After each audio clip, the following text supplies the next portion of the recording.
A Bíblia Sagrada, versão Almeida século XXI, segunda Epístola de Paulo aos Coríntios. Capítulo 1. Paulo, apóstolo de Cristo Jesus pela vontade de Deus, e o irmão Timóteo, a Igreja de Deus em Corinto, com todos os santos em toda a Acaia, graça e paz sejam convosco, da parte de Deus, nosso Pai, e do Senhor Jesus Cristo. Bendito seja o Deus e Pai de nosso Senhor Jesus Cristo, Pai das misericórdias e Deus de toda a consolação, que nos consola em toda a nossa tribulação, para que também sejamos capazes de consolar os que passam por alguma tribulação, por meio da consolação com que nós mesmos somos consolados por Deus. Pois, assim como os sofrimentos de Cristo transbordam sobre nós, assim também a nossa consolação transborda por meio de Cristo. Mas, se somos atribulados, é para a vossa consolação e salvação. Se somos consolados, é para a vossa consolação, a qual produz perseverança, para que suporteis as mesmas aflições que nós também sofremos. E a nossa esperança a vosso respeito está firme, sabendo que, visto que sois participantes dos sofrimentos, assim também sereis da consolação. Irmãos, não queremos que ignoreis a tribulação pela qual passamos na Ásia, porque foi muito acima das nossas forças, de tal modo que chegamos a desesperar da própria vida. Na verdade, tínhamos sobre nós a sentença de morte, para que não confiássemos em nós mesmos, mas em Deus, que ressuscita os mortos. Ele nos livrou de tão horrível perigo de morte e continuará nos livrando. É nele que esperamos, e ele ainda nos livrará, com a ajuda também de vossas orações por nós, para que, pelo favor que nos foi concedido pela intercessão de muitos, também por muitos sejam dadas graças a nosso respeito. Pois nosso motivo de orgulho é este, o testemunho da nossa consciência de que temos vivido no mundo, principalmente em relação a vós, em santidade e sinceridade que vem de Deus, não em sabedoria carnal, mas na graça de Deus. Pois não vos escrevemos coisa alguma, a não ser aquelas que ledes ou que compreendeis. E espero que também as compreendais plenamente, como também já em parte nos compreendestes, de que somos o vosso motivo de orgulho, assim como sereis o nosso no dia do Senhor Jesus. E, confiante nisso, quis primeiro visitar-vos, para que recebesseis o segundo benefício de visitá-los enquanto ia para Macedônia, e de lá voltar até vós, e por vosso intermédio ser encaminhado à Judeia. Será que, ao decidir isso, usei de leviandade? Ou será que, ao decidir algo, faço como o homem, para que haja de minha parte tanto um sim quanto um não? Mas, assim como Deus é fiel, a nossa palavra em relação a vós não é um sim e um não, pois Jesus Cristo, o Filho de Deus, que entre vós foi pregado por nós, isto é, por mim, Silvano e Timóteo, não foi um sim e um não, mas nele sempre houve sim. Pois, tantas quantas forem as promessas de Deus, nele está o sim. Portanto, também é por meio dele que o homem é dado para a glória de Deus por nosso intermédio. Mas é Deus quem nos mantém firmes convosco em Cristo, e foi ele quem nos ungiu. Foi ele também quem nos selou e pôs o Espírito como garantia em nosso coração. Invoco a Deus por minha testemunha de que foi para vos poupar que não voltei mais a Corinto. Não que tenhamos domínio sobre a vossa fé, mas somos vossos cooperadores para que tenhais alegria, pois é pela fé que estáis firmados. Capítulo 2. Assim, decidi que não mais iria visitar-vos com tristeza. Porque, se vos entristeço, quem então me alegra, a não ser quem tem sido entristecido por mim? Isso escrevi para que, ao chegar, não tenha tristeza da parte dos que deveriam alegrar-me. Quanto a todos vós, eu estava convencido de que a minha alegria é a de todos vós. Porque vos escrevi em meio a muita tribulação e angústia de coração, com muitas lágrimas, não para que vos entristecesses, mas para que soubesseis do amor intenso que tenho por vós. Se alguém tem causado tristeza, não tem entristecido somente a mim, mas, em parte, para não ser severo demais, a todos vós. Basta a tal pessoa a repreensão dada pela maioria. Assim, pelo contrário, deveis perdoá-lo e consolá-lo, para que não seja consumido por tristeza excessiva. Portanto, insisto convosco que confirmeis o vosso amor para com ele. Foi por isso que também vos escrevi, para saber se, por meio dessa prova, sois obedientes em tudo. Se perdoardes alguma coisa a alguém, também eu lhe perdoo. Se é que tenho perdoado alguma coisa, foi por vossa causa que o fiz na presença de Cristo, para que Satanás não leve vantagem sobre nós, porque não ignoramos as suas artimanhas. Quando cheguei a Troade para pregar o Evangelho de Cristo, ainda que uma porta me tivesse sido aberta pelo Senhor, não tive descanso no meu espírito, pois não encontrei ali meu irmão Tito. Assim, despedindo-me deles, parti para a Macedônia. Mas, graças a Deus, que em Cristo sempre nos conduz em triunfo e por meio de nós manifesta em todo lugar o aroma do seu conhecimento. Porque para Deus somos o bom aroma de Cristo, tanto entre os que estão sendo salvos como entre os que estão perecendo. Para estes, somos cheiro de morte para a morte, mas para aqueles, aroma de vida para a vida. E quem está preparado para essas coisas? Porque não somos mercenários da palavra de Deus, como tantos outros, mas falamos em Cristo com sinceridade, da parte de Deus e na sua presença. Capítulo 3. Será que começamos outra vez a recomendar a nós mesmos? Ou será que precisamos, à semelhança de alguns, de cartas de recomendação para vós ou da parte de vós? Vós mesmos sois a nossa carta, escrita em nosso coração, conhecida e lida por todos, manifestos como carta de Cristo, ministrada por nós, escrita não com tinta, mas pelo Espírito do Deus vivo, não em tábuas de pedra, mas em tábuas de corações de carne. E é por meio de Cristo que temos tal confiança em Deus. Não que sejamos capazes de pensar alguma coisa, como se viesse de nós mesmos, mas a nossa capacidade vem de Deus. Foi Ele quem também nos capacitou para sermos ministros de uma nova aliança,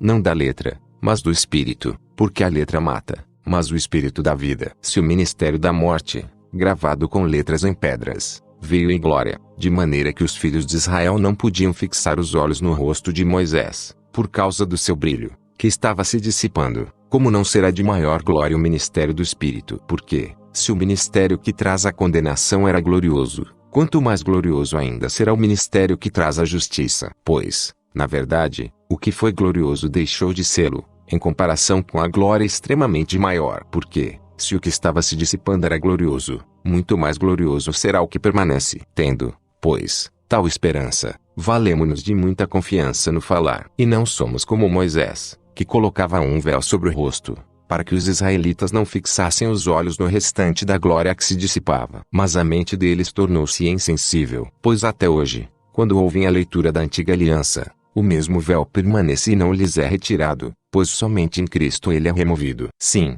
até hoje, sempre que Moisés é lido, há um véu sobre o coração deles. Contudo, quando um deles se converte ao Senhor, o véu é retirado. O Senhor é o Espírito, e onde está o Espírito do Senhor aí há liberdade. Mas todos nós, com o rosto descoberto, refletindo como um espelho a glória do Senhor, somos transformados de glória em glória na mesma imagem, que vem do Espírito do Senhor. O ministério de Paulo concentra-se em Jesus Cristo. Capítulo 4. Portanto, tendo este ministério pela misericórdia que nos foi concedida, não nos desanimamos. Pelo contrário, rejeitamos as coisas ocultas, que são vergonhosas, não procedendo com astúcia, nem distorcendo a palavra de Deus, mas, pela proclamação pública da verdade, recomendamo-nos à consciência de todos os homens diante de Deus. Se o nosso evangelho está encoberto, é para os que estão perecendo que está encoberto, entre os quais o Deus deste século cegou a mente dos incrédulos, para que não vejam a luz do evangelho da glória de Cristo,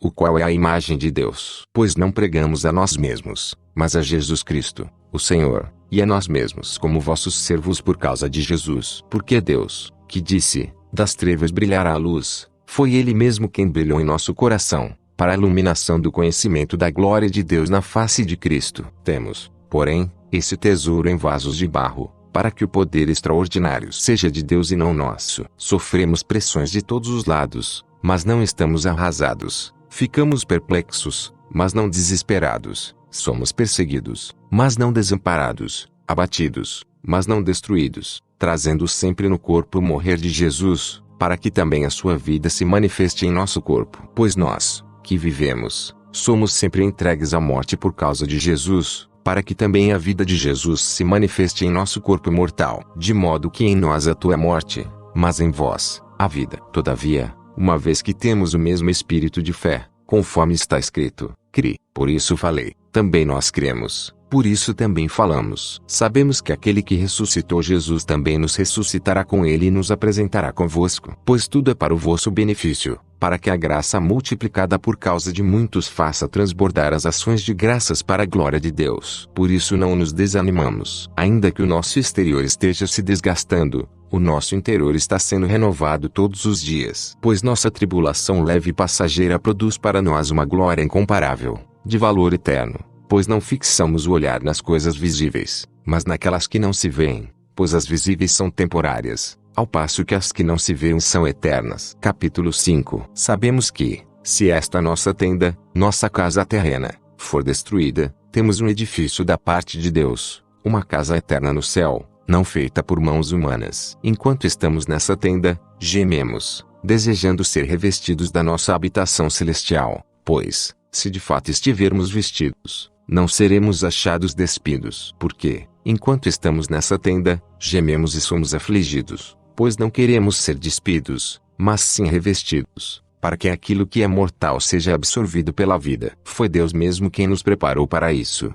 e deu-nos o Espírito como garantia. Portanto, estamos sempre confiantes, sabendo que, enquanto presentes no corpo, estamos ausentes do Senhor, porque vivemos pela fé e não pelo que vemos. Assim, estamos confiantes e preferimos estar ausentes do corpo e presentes com o Senhor. Por isso também nos esforçamos para agradá-lo, quer no corpo, quer fora dele. Pois é necessário que todos sejamos apresentados diante do tribunal de Cristo, para que cada um receba a retribuição pelo que fez por meio do corpo, de acordo com o que praticou, seja o bem, seja o mal. Portanto, sabendo o que significa temer o Senhor, procuramos convencer os homens. Contudo, já somos bem conhecidos por Deus, e espero que também sejamos bem conhecidos em vossa consciência. Não estamos de novo nos recomendando a vós, mas vos concedemos a oportunidade de vos orgulhardes por nossa causa, de modo que tenhais resposta para os que se orgulham das aparências e não do que está no coração. Porque, se enlouquecemos, é por Deus que enlouquecemos. Se não perdemos o juízo, é por vós que não o perdemos. Pois o que nos motiva é o amor de Cristo, porque concluímos que, se um morreu por todos, logo, todos morreram. E ele morreu por todos para que os que vivem não vivam mais para si mesmos, mas para aquele que por eles morreu e ressuscitou. Assim, daqui por diante não reconhecemos ninguém segundo os padrões humanos. E ainda que tenhamos conhecido Cristo segundo os padrões humanos, agora não o conhecemos mais desse modo. Portanto, se alguém está em Cristo, em nova criação, as coisas velhas já passaram, e surgiram coisas novas. Mas todas essas coisas procedem de Deus, que nos reconciliou consigo mesmo por meio de Cristo e nos confiou o ministério da reconciliação. Pois Deus estava em Cristo reconciliando consigo mesmo o mundo, não levando em conta as transgressões dos homens, e nos encarregou da mensagem da reconciliação. Portanto, somos embaixadores de Cristo, como se Deus vos exortasse por nosso intermédio. Assim, suplicamos-vos por Cristo que vos reconcilieis com Deus. Daquele que não tinha pecado Deus fez um sacrifício pelo pecado em nosso favor, para que nele fôssemos feitos justiça de Deus. Capítulo 6. E nós, como cooperadores de Deus, também vos exortamos a não receber a graça de Deus em vão. Porque ele diz: no tempo aceitável eu te escutei e no dia da salvação eu te socorri. Agora é o tempo aceitável, agora é o dia da salvação. Não damos motivo de escândalo em coisa alguma, para que o nosso ministério não seja achado em falta. Antes, em tudo nos recomendamos como servos de Deus, em muita perseverança, em tribulações, em dificuldades, em angústias, em chicoteamentos, em prisões, em tumultos, em trabalhos, em noites sem dormir, em jejuns, em pureza, em conhecimento, em paciência, em bondade, no Espírito Santo, no amor não fingido, na mensagem da verdade, no poder de Deus, pelas armas da justiça, tanto de ataque como de defesa, por honra e por desonra, por difamação e por boa reputação, como se fôssemos mentirosos, sendo, porém verdadeiros, como desconhecidos, porém bem conhecidos, como quem está morrendo, mas de fato vivendo, castigados, porém não mortos, entristecidos, mas sempre alegres, pobres, mas enriquecendo a muitos, nada tendo, mas possuindo tudo. Ó, Coríntios, temos falado abertamente convosco, nosso coração está aberto. Nossa afeição por vós não está restrita, mas tendes restringido o vosso afeto para conosco. Em retribuição, falo como a filhos, abri também o vosso coração. Não vos coloqueis em julgo desigual com os incrédulos, pois que sociedade tem a justiça com a injustiça? Que comunhão há entre luz e trevas? Que harmonia existe entre Cristo e Belial? Que parceria tem o crente com o incrédulo? E que acordo tem o santuário de Deus com ídolos? Pois somos santuário do Deus vivo, como ele disse: habitarei neles e entre eles andarei, eu serei o seu Deus e eles serão o meu povo. Portanto, saí do meio deles e separai-vos, diz o Senhor, e não toqueis em nenhuma coisa impura, e eu vos receberei. Serei para vós pai, e sereis para mim filhos e filhas, diz o Senhor Todo-Poderoso. Capítulo 7. Amados, visto que temos essas promessas, purifiquemo-nos de toda a impureza do corpo e do espírito, aperfeiçoando a santidade no temor de Deus. Dá espaço para nós em vosso coração. Não lesamos a ninguém arruinamos, de ninguém nos aproveitamos. Não digo isso para vos condenar, pois já afirmei que estáis em nosso coração para juntos morrermos ou vivermos. A minha confiança em vós é grande, e orgulho-me muito de vós. Estou cheio de ânimo, transbordo de alegria em todas as nossas tribulações. Porque nem quando chegamos à Macedônia tivemos descanso, pelo contrário, em tudo fomos atribulados, externamente, lutas, internamente, temores. Mas Deus, que dá ânimo aos abatidos, nos trouxe ânimo com a chegada de Tito. Ele nos trouxe ânimo não somente com a chegada de Tito, mas também com o ânimo que Tito recebeu de vós. Ele nos relatou da vossa saudade, das vossas lágrimas, da vossa preocupação por mim, de modo que me alegrei ainda mais. Porque, ainda que vos tenha entristecido com a minha carta, não me arrependo disso. Embora anteriormente tivesse me arrependido, pois percebo que aquela carta vos entristeceu, ainda que por pouco tempo. Agora me alegro, não porque fostes entristecidos, mas porque fostes entristecidos visando ao arrependimento. Pois, fostes entristecidos segundo a vontade de Deus, para que não sofresses dano algum por nossa causa. Pois a tristeza segundo a vontade de Deus produz o arrependimento que conduz à salvação, o qual não traz remorso, mas a tristeza do mundo traz a morte. Pois vejo que essa tristeza segundo a vontade de Deus produziu em vós, que dedicação, mas também que defesa própria, que indignação, que temor, que saudade, que preocupação, que punição. Em tudo provastes estar inocentes nesse assunto. Portanto, ainda que eu vos tenha escrito, não foi por causa daquele que praticou mal, nem por causa daquele que sofreu, mas para que a vossa grande preocupação por nós se manifestasse diante de Deus. Por isso temos recebido ânimo. Além do ânimo que recebemos, alegramo-nos muito mais pela alegria de Tito, porque o seu espírito foi revigorado por todos vós. Porque, se em alguma coisa me orgulhei de vós para com ele, não fiquei decepcionado, mas como tudo que vos dissemos era verdade, assim também o orgulho que de vós manifestamos a Tito se provou verdadeiro. E a sua afeição para convosco é ainda mais intensa ao lembrar-se da obediência de todos vós e de como o recebestes com temor e tremor. Alegro-me por ter plena confiança em vós. Capítulo 8. Irmãos, quero que saibais como a graça de Deus foi concedida às igrejas da Macedônia, pois a intensidade da alegria e a extrema pobreza deles transbordaram em riqueza de generosidade, e isso em dura prova de tribulação. Porque posso dar testemunho de que deram de livre vontade na medida dos seus bens, e até mesmo acima disso, pedindo-nos, com muita insistência, o privilégio de participar da assistência em favor dos santos. E não somente fizeram o que esperávamos, mas primeiramente deram a si mesmos ao Senhor, e a nós pela vontade de Deus. De modo que pedimos a Tito que, assim como já havia começado, também completasse entre vós essa expressão de bondade. Portanto, assim como tendes transbordado em tudo, em fé, em palavra, em conhecimento, em toda a preocupação e no amor que temos despertado em vós, vede que também transbordeis nessa expressão de bondade. Não digo isso como quem dá ordens, mas para provar a sinceridade de vosso amor, mediante a comparação com a dedicação de outros. Pois conheceis a graça de nosso Senhor Jesus Cristo, que, sendo rico, tornou-se pobre por vossa causa, para que fosseis enriquecidos por sua pobreza. E quanto a isso dou o meu parecer, para o vosso proveito, visto que, no ano passado, fostes os primeiros a começar não só a participar mas também a desejar fazê-lo. Agora, pois, completai a obra, para que, assim como houve disposição no desejar, haja também o cumprir conforme o que possuís. Porque, se há disposição, isso é aceitável de acordo com o que alguém possui, e não de acordo com o que não tem. Digo isso não para que haja alívio para outros e sofrimento para vós, mas para que haja igualdade. No tempo presente, a necessidade de outros está sendo suprida pelo que cedeu de vós, para que também aquilo que deles exceder venha a suprir a vossa necessidade, e assim haja igualdade. Como está escrito,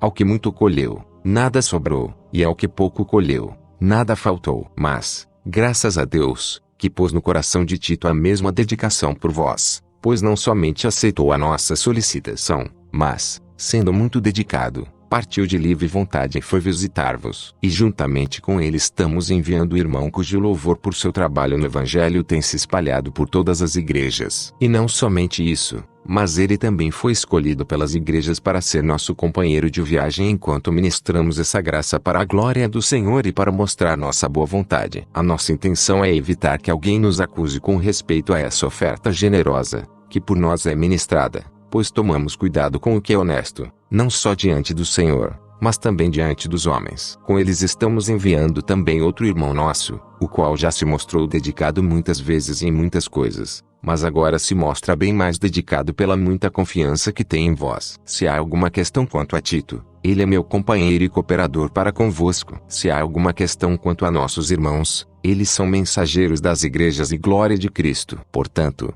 mostrai-lhes, perante as igrejas, a prova do vosso amor e o motivo do orgulho que temos de vós. Capítulo 9. Agora, quanto à assistência em favor dos santos, não há necessidade de que vos escreva, pois estou certo da vossa disposição, da qual me orgulho de vós diante dos macedônios, dizendo que a Caia está pronta para contribuir desde o ano passado. E o vosso empenho tem motivado muitos outros. Mas estou enviando esses irmãos, a fim de que o nosso orgulho por vós nesse assunto não se torne vão, para que estejais preparados, como eu dizia. E, assim, se alguns macedônios forem comigo e vos acharem despreparados, não sejamos envergonhados em nossa confiança, isso sem falar de vós. Portanto, considerei necessário pedir a esses irmãos que vos visitassem e preparassem de antemão a vossa contribuição, que já havia sido prometida, para que esteja pronta como contribuição e não como extorsão. Mas digo isso: quem pouco semeia, pouco também colherá. Quem semeia com generosidade, também colherá generosamente. Cada um contribua de acordo com o que decidiu no coração,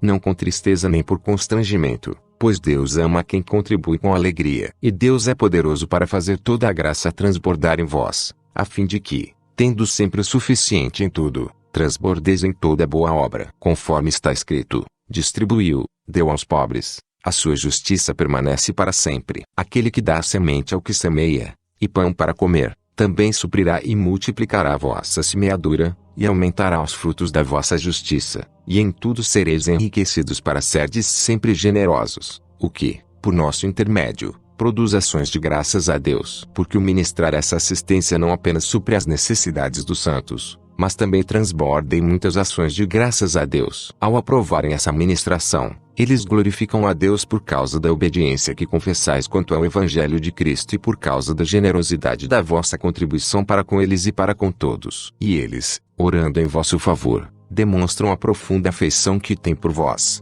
por causa da extraordinária graça de Deus que vos foi concedida. Graças a Deus por seu dom inexprimível. Capítulo 10. Eu, Paulo, peço-vos pela mansidão e bondade de Cristo, eu, que quando presente entre vós sou temeroso, mas, quando ausente, corajoso para convosco, eu vos suplico que, quando estiver presente, não seja obrigado a usar de coragem com firmeza, que espero mostrar a alguns que consideram que nos conduzimos por padrões humanos. Pois, embora vivendo como seres humanos, não lutamos segundo os padrões do mundo. Pois as armas da nossa guerra não são humanas, mas poderosas em Deus para destruir fortalezas. Destruímos raciocínios e toda arrogância que se ergue contra o conhecimento de Deus, levando cativo todo pensamento para que obedeça a Cristo. Estaremos prontos para punir toda desobediência, quando alcançardes plena obediência. Observais a aparência externa. Se alguém tem a convicção de ser de Cristo, considere este fato: assim como ele é de Cristo, também nós o somos. Pois não me envergonharei,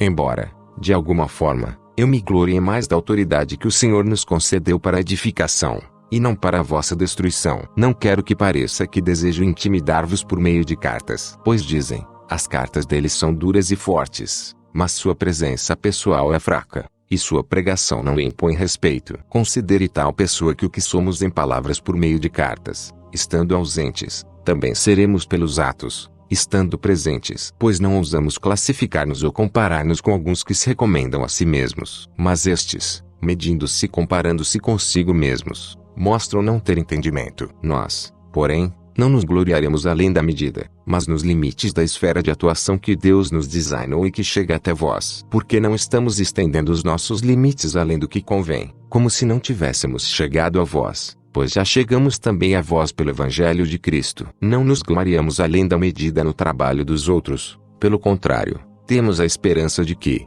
à medida que cresce a vossa fé, também o nosso trabalho cresça muito entre vós, de acordo com a nossa esfera de atuação, para anunciar o Evangelho nos lugares além de vós, e não em campo de atuação de outro, para não nos gloriarmos no que já estava pronto. Quem, porém, se gloria, glorie-se no Senhor. Pois quem se recomenda a si mesmo não será aprovado, mas sim aquele a quem o Senhor recomenda. Capítulo 11. Quem dera me suportasseis um pouco mais na minha loucura. Sim, suportai-me ainda. Porque tenho ciúme de vós, e esse ciúme vem de Deus, pois vos prometi em casamento a um único marido, que é Cristo, para vos apresentar a ele como virgem pura. Mas temo que, assim como a serpente enganou Eva com sua astúcia, também a vossa mente seja de alguma forma seduzida e se afaste da simplicidade e da pureza que há em Cristo. Porque, se chega alguém e vos prega outro Jesus que não pregamos, ou se recebeis outro Espírito, que não aquele que recebestes, ou outro Evangelho que não acolhestes, vós de boa vontade o suportais. Em nada me considero inferior a esses superapóstolos, pois ainda que me falte instrução em oratória, não me falta conhecimento. Pelo contrário,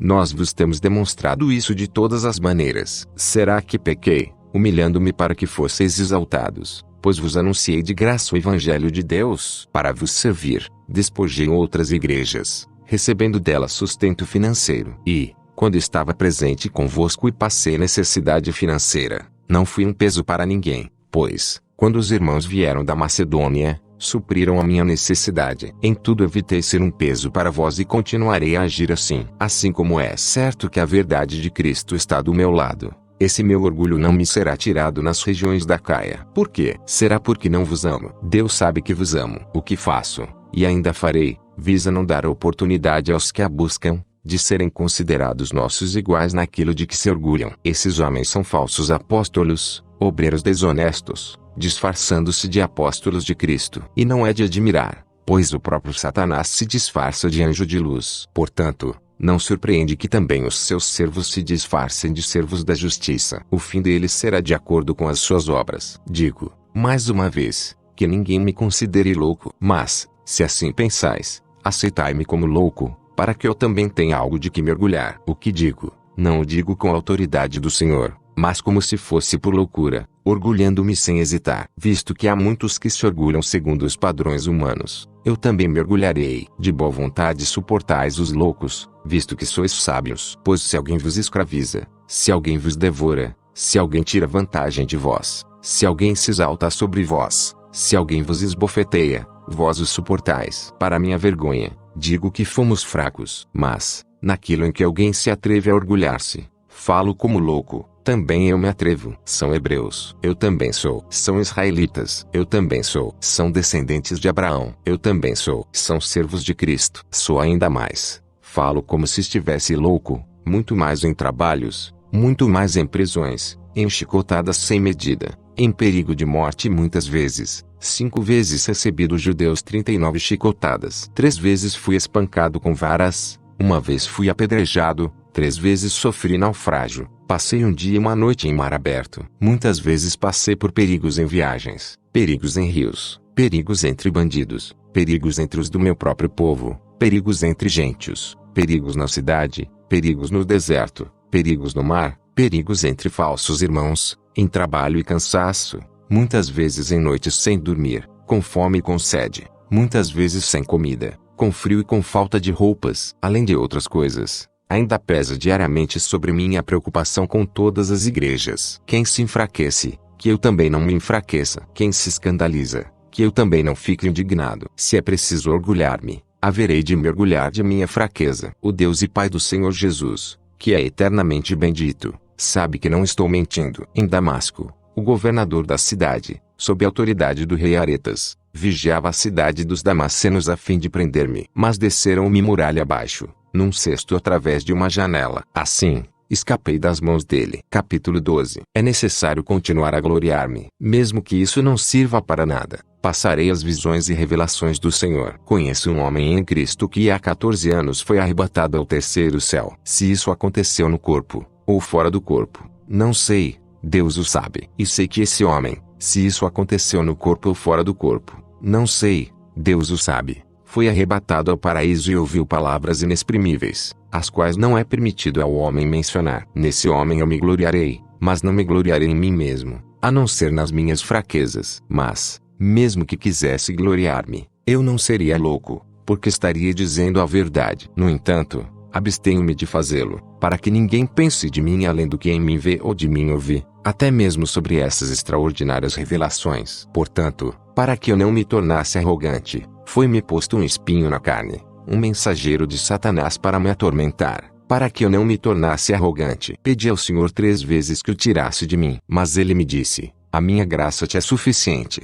pois o meu poder se aperfeiçoa na fraqueza. Por isso, de muito boa vontade me gloriarei nas minhas fraquezas, a fim de que o poder de Cristo repouse sobre mim. Por isso, eu me contento nas fraquezas, nas ofensas, nas dificuldades, nas perseguições, nas angústias por causa de Cristo. Pois, quando sou fraco, então é que sou forte. Tornei-me louco. Vós me obrigastes a isso, porque eu devia ser recomendado por vós, visto que em nada fui inferior aos superapóstolos, ainda que eu nada seja. De fato, as características de um apóstolo foram manifestas entre vós com grande perseverança, por meio de sinais, feitos extraordinários e milagres, em que fostes inferiores às outras igrejas, a não ser no fato de que eu mesmo não fui um peso para vós. Perdoai-me essa injustiça. Agora, já pela 3ª vez estou pronto para visitar-vos. Eu não serei um peso para vós, porque não procuro o que é vosso, mas sim a vós mesmos. Pois não são os filhos que devem guardar seus bens para os pais, mas os pais para os filhos. De muito boa vontade gastarei o que tenho e me deixarei gastar pela vossa vida. Se vos amo mais intensamente, serei eu menos amado por vós. De qualquer forma, não fui um peso para vós, mas como sou hábil, vos apanhei com engano. Será que vos explorei por meio de algum daqueles que vos enviei? Eu instruí a Tito e enviei com ele outro irmão. Será que Tito vos explorou? Não vivemos pelo mesmo espírito, não seguimos o mesmo caminho. Advertências finais e despedidas. Pensais que estamos nos defendendo diante de vós todo esse tempo? É diante de Deus que falamos em Cristo. Amados, tudo isso que fazemos é para a vossa edificação. Porque temo que, quando chegar, não vos encontre do modo que quero vos encontrar, e que eu não seja encontrado por vós do modo que quereis me encontrar. Temo que, de algum modo, haja brigas, invejas, ódio, ambição egoísta, calúnias, falatórios, arrogância e desordem. Temo que, quando for outra vez, o meu Deus me humilhe diante de vós, e que eu lamente por muitos dos que anteriormente pecaram e que ainda não se arrependeram da impureza, imoralidade e libertinagem que cometeram. Capítulo 13. Esta é a 3ª vez que vou visitar-vos. Pela declaração de 2 ou 3 testemunhas toda a questão será confirmada. Já disse isso quando estava presente da 2ª vez, e estando agora ausente, volto a dizer aos que anteriormente pecaram e a todos os demais que, quando voltar, eu não os pouparei, visto que exigis uma prova de que Cristo fala por meu intermédio. E ele não é fraco para convosco, antes é poderoso entre vós. Porque, embora tenha sido crucificado em fraqueza, ele vive, mas pelo poder de Deus. Pois nós também somos fracos nele, mas viveremos com ele pelo poder de Deus para convosco. Examinai a vós mesmos, para ver se estáis na fé. Provai a vós mesmos. Ou não reconheceis que Jesus Cristo está em vós, a não ser que já estejais reprovados. Mas espero que reconheçais que nós não fomos reprovados. Pedimos a Deus que não causeis mal algum, não para que pareçamos ter sido aprovados, mas que façais o bem, embora aparentemos ter sido reprovados. Porque nada podemos fazer contra a verdade, mas somente em favor dela. Pois nos alegramos quando somos fracos e vós sois fortes. Oramos pelo vosso aperfeiçoamento. Por isso, escrevi essas coisas estando ausente, para que, quando estiver presente, não tenha de usar de rigor, segundo a autoridade que o Senhor me deu para edificação e não para destruição. Quanto ao mais, irmãos, alegrai-vos, sede maduros, tende ânimo, pensai do mesmo modo, vivei em paz. E o Deus de amor e paz estará convosco. Cumprimentai-vos uns aos outros com o beijo santo. Todos os santos vos cumprimentam. A graça do Senhor Jesus Cristo, o amor de Deus e a comunhão do Espírito Santo sejam com todos vós. O presente audiobook não tem qualquer motivação ou intuito comercial. Tem apenas como objetivo ajudar a muitas pessoas, especialmente aqueles que têm deficiência visual, analfabetismo ou outras dificuldades de leitura. Por sua vez, tem como intuito, igualmente, ser uma ferramenta, não comercial, para a evangelização. Que Deus o abençoe. Só lhe deu glória.